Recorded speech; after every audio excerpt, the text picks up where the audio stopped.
Hi, I'm Austin Eartham. Welcome to the Kitchen Table Podcast. I'm here to motivate, educate, and relate to you guys, sharing my stories, helping get 1% better in all areas of your life. Welcome to episode 135. Appreciate you guys tuning in today. Not gonna lie, this is my third time again trying to do this because it didn't save and then it got interrupted, and I don't know how to stop in the middle of it, so that's unfortunate. But what I do want to talk about today, I feel like it's important. It'll be around 10 minutes. If you're new here, what we do is we talk about the quote of the week this week, and then we talk about where I saw God, and lastly, what I have learned. I'm hoping to get 1% better for the future and hopefully relate that to you so you can do so as well, because if you're not getting better, you are getting worse. So without further ado, here we go.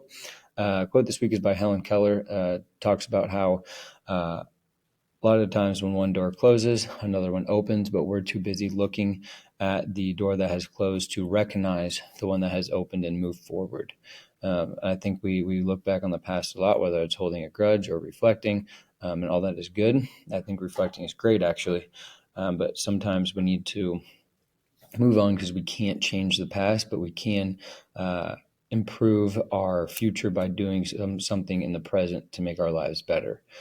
We do need to recognize and see that door is open, even if it doesn't seem like it's positive in the moment. 5 years down the road, 1 week down the road, it could be. So moving forward to that open door and having an open mind is important. Where I saw God this past week is going to kind of relate to the quote and the lessons this week. And number one is the capacity to keep going, no matter what I think is going to happen in the future or what I've done in the past. One of my best God-given traits is being organized and time management. I had to do it from a young age, playing a lot of different sports, going from football to soccer, and then having to do homework and get some sleep and prioritize basically the present, really what it comes down to, but plan for the future.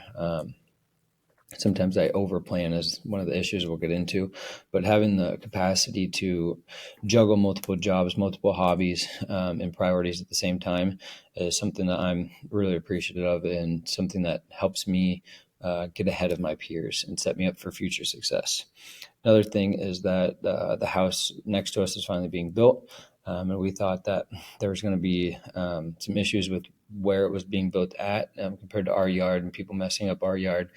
And having the patience to wait and see things out rather than just worry about it, I think is important and something that helped me. Even though other people are telling me to make decisions right away, waiting it and compartmentalizing it until it's actually going to get solved, I think is important, rather than thinking about it and then getting an email back and just recognizing it, but nothing really gets done. They say something, they could do something completely different.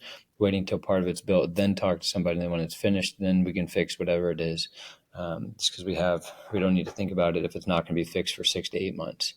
So that will probably continue to happen, but taking a breath, recognizing that, hey, it's out of my control, and knowing, hey, this will get fixed one way or another, is good for my mental health, I think, and my wife's as well. And that gets me to what I learned this past week. So one of the biggest things is 85% of our worries don't often come to fruition or happen. So only 15% of the things we actually worry about actually occur. So if we're worrying about things, we're not thinking, again, how can we improve our future? We're looking back at the past, and we can't change the past. So we want to set ourselves up to have a better, brighter future by taking action steps and knowing, hey, I'm putting my best foot forward and I'm being present. Now, it's good to plan for the future, but when that plan becomes stressful and you're thinking of, hey, this could go wrong, that could go wrong, rather than making decisions and living in the present, that's when it becomes a burden on your everyday life, and you become less productive in the present, which means over time you're slowly losing growth. And we want to continue to accelerate. Yes, we'll take some steps back, but if you get overall 50% growth compared to 10% growth, you take a 30% dip, you're still ahead of where you would have been. if you had that slow, steady, tiny growth. And experience and lessons are good, and at the point of life that you're at also makes a difference. So I'm at the point where I need to gain a lot more experience, have a lot more wealth and knowledge, and you do that by taking action. And not dwelling on what it is. Yes, you need to learn and you need to consider decisions, consider everybody else's advice, but worrying about it isn't going to make it better in the future. And that's something that Joe Mazzulla talked about in Starting Five, the Netflix documentary about a couple of basketball players in 2023-24 season. Joe Mazzulla is the head coach of the Celtics and was talking about how Jason Tatum, he wants to be the face of the NBA. He's only 26 years old. He's been in multiple conference finals, been to NBA finals, and he ends up winning this year. But at the time, they had a bad game and lost to a team that they shouldn't have lost to without some starters. And the whole world like cracking down. Jason Tatum can't do this. The Celtics aren't good at this. What has Jason Tatum done? He's supposed to be good, blah, blah, blah. Even if his stats show up and the Celtics lose, because in basketball, you're expected to take over. Joe Mazzulla's perceiving it as a challenge, not a threat. Like he's like, hey, that's good. It means you're worth something, right? If nobody's expecting things of you, then you're not worth as much on the basketball court. So it's something you've wanted, and it comes with it. Just like LeBron saying, "I can't go out in public because everybody wants to take your pictures with me." Yes, that shelter life kind of sucks, but hey, you could be just the nobody and not doing what you're doing on a night to night basis. So I think having that pressure is good. Worrying about it's not going to help, but taking the positive of, hey, this is what I signed up for. This is worth it, because the positives outweigh the negatives. And taking it as a challenge and trying to get over that hump is exciting, right? It's what gets you up in the morning. So I think that's really cool. And I think of that coaching, those kind of things, especially at higher level, you got to coach different than a lower level, obviously, but coaching closes that gap with the talent. So if your team's not as talented, good coaching does matter because it helps bring that talent closer together. And if you do it good enough, often enough, that's when you start to become a better program. And yes, you get more talent and things will switch around, but that's why the process needs to be fun right there.